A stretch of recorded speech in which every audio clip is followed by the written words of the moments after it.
General Murtala Muhammed killed Aguiyi Ironsi. The story of General Aguiyi Ironsi's assassination is a poignant tale of political intrigue, ethnic tensions, and the violent power struggles that define Nigeria's early years as an independent nation.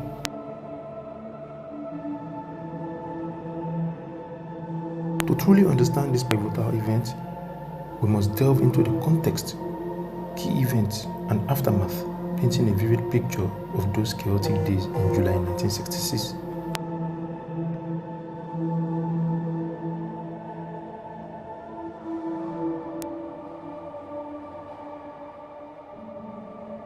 In the earlier hours of July 29, 1966, Nigeria was thrust into another chapter of upheaval as the northern counter-coup unfolded.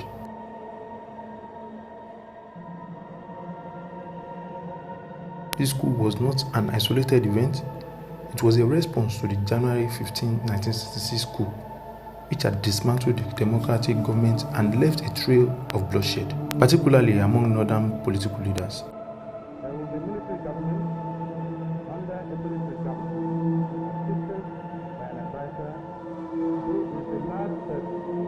The January coup, spearheaded largely by officers of Igbo descent, left the northern region simmering with resentment. The death of prominent figures like Sir Ahmadu Bello, the Sardana of Sokoto,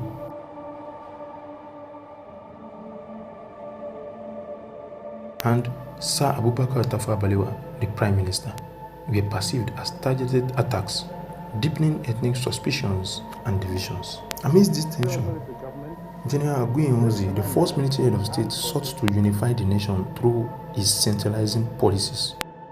Yet, his leadership became a lightning rod for criticism, with many in the north accusing him of shielding the coup plotters of January 15 and harboring an Igbo-centric agenda. These allegations, whether true or not, would seal his fate. On July 28, 1966, Aguiyi Ironsi arrived in Ibadan, the capital of the Western region, for an official visit. He was a guest of Colonel Adekunle Fajuyi.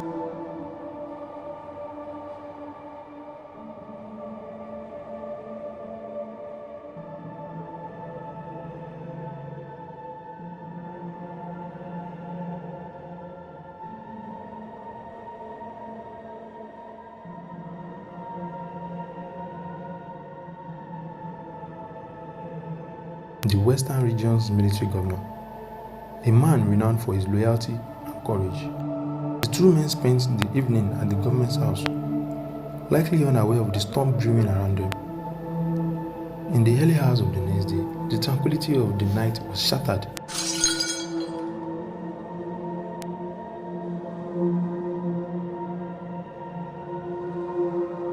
A group of northern soldiers led by the resolute Major Theophilus Danjuma stormed the government's house, guns drawn and intent clear. Aguiyi Ironsi and Fajuyi were seized and subjected to intense interrogation. The general was accused of complicities in the January coup.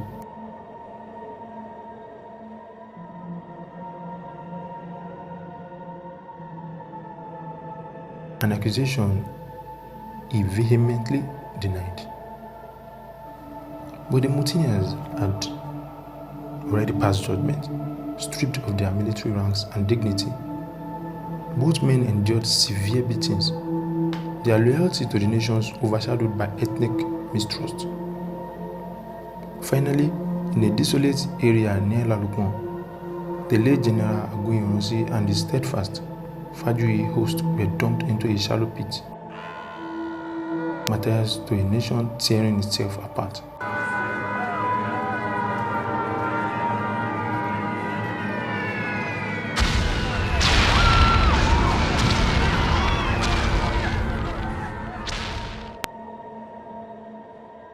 In the midst of this chaos, one name stands out: Murtala Muhammed. As a prominent northern officer, Murtala was a key architect of the counter-coup. His very disposition and deep-seated disdain for Ironsi's administration positioned him as a central figure in the rebellion.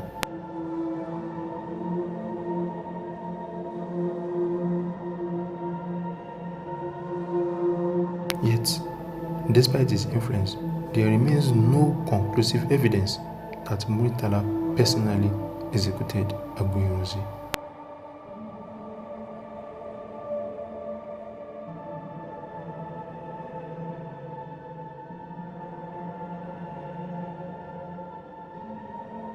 The immediate aftermath of Ironsi's assassination was a vacuum of leadership. For 3 days, Nigeria, a nation already battered by unrest, stood leaderless. Eventually, Lieutenant Colonel Yakubu Gowon, a young and relatively junior officer, emerged as the new head of state.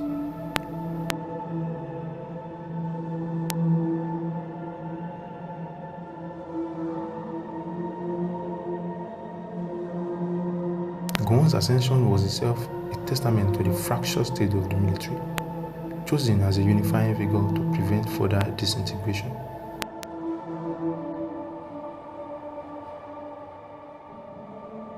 Ironsi's death was more than just the end of a man. It was a symbol of the ethnic tensions that would plunge Nigeria into deeper turmoil.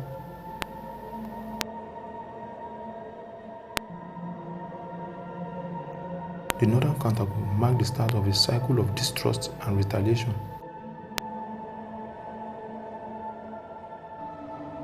Setting the stage for Nigerian civil war just a year later. Yet, amidst this chaos, there were glimmers of resilience. Dr. Nnamdi Azikiwe, Nigeria's first president, survived the January coup, a twist of fate that allowed him to continue contributing to the Nigeria's journey, albeit from the sidelines during these turbulent years. Reflecting on this dark chapter, we see the fragility of Nigeria's young democracy and the dangers of mistrust and ethnic divisions. Ironsi's assassination and the events surrounding it remain a cautionary tale, highlighting the complexities of nation building in a diverse and deeply divided society. Murtala Muhammed, who would later rise to power in 1975 only to face his own assassination in 1976, epitomizes the volatile nature of military rule during this era. His role in Ironsi's demise remains a point of contention, shrouded in murkiness of history and the violent currents of the time.